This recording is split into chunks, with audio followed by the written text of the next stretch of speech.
जांजगीर चांपा जिले के कुटी घाट स्थित रिश्दा गांव में इन दिनों धार्मिक आस्था और भक्ति का अनूठा संगम देखने को मिल रहा है।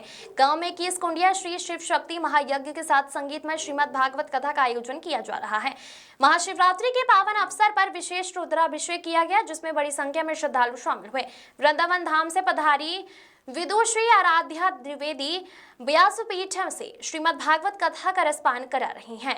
कथा के दौरान भगवान विष्णु के अवतारों, काल परिवर्तन और श्री कृष्ण जन्म प्रसंग का भावपूर्ण वर्णन किया गया। उन्होंने बताया कि नंद बाबा के घर श्री कृष्ण के आगमन से पूरा गोकुल आनंद में डूब गया था।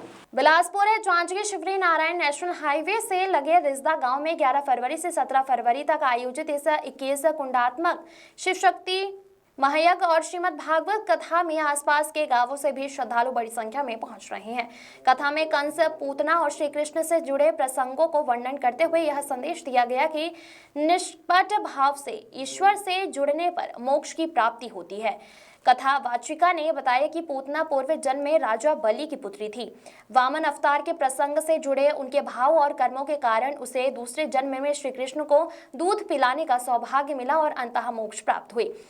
कर्ता श्री 1008 श्री स्वामी योगी सत्यानंद गिरी महाराज मानस मंथन जूना अखाड़ा वृंदावन धाम ने कहा कि ज्ञान से न केवल मानसिक विकार दूर होते हैं, बल्कि सुख, शांति और समृद्धि की प्राप्ति होती है। यज्ञ से निकलने वाला धुआं वातावरण को शुद्ध करता है और यह आयोजन केवल एक गांव के लिए नहीं, बल्कि विश्व कल्याण के उद्देश्य से किया जाता है। महाशिवरात्रि के दिन भगवान शिव का भव्य श्रृंगार और अभिषेक किया गया, जिसमें हजारों श्रद्धालुओं ने भाग लेकर भोले बाबा से सुख, शांति और समृद्धि की कामना की। दीपक यादव की रिपोर्ट। जी महाराज जी, जानना चाहेंगे छत्तीसगढ़ में आपका आगमन कब कब हुआ है और किस तरह से यज्ञ की क्या महत्व है?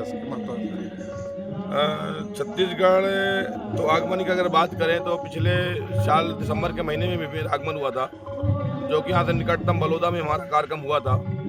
उसके बाद हम लोग कुंभ में गए। कुंभ के बाद में फिर यहाँ दोबारा ये छत्तीसगढ़ की पावन धरा में हमें यज्ञ करने का अवसर मिला। और यज्ञ का जो महत्व की अगर आपने बात की है तो सबसे पहले मैं आपको बताना चाहूँगा आपके चैनल के माध्यम से संपूर्ण देशवासियों को, यज्ञ हमारी भारतीय परंपरा की प्राचीनतम विधा है और यज्ञ द्वारा ही हम धन, सौभाग्य, वैभव, यश, कीर्ति तथा अनेक अलौकिक शक्तियों की हम लोग प्राप्ति करते हैं।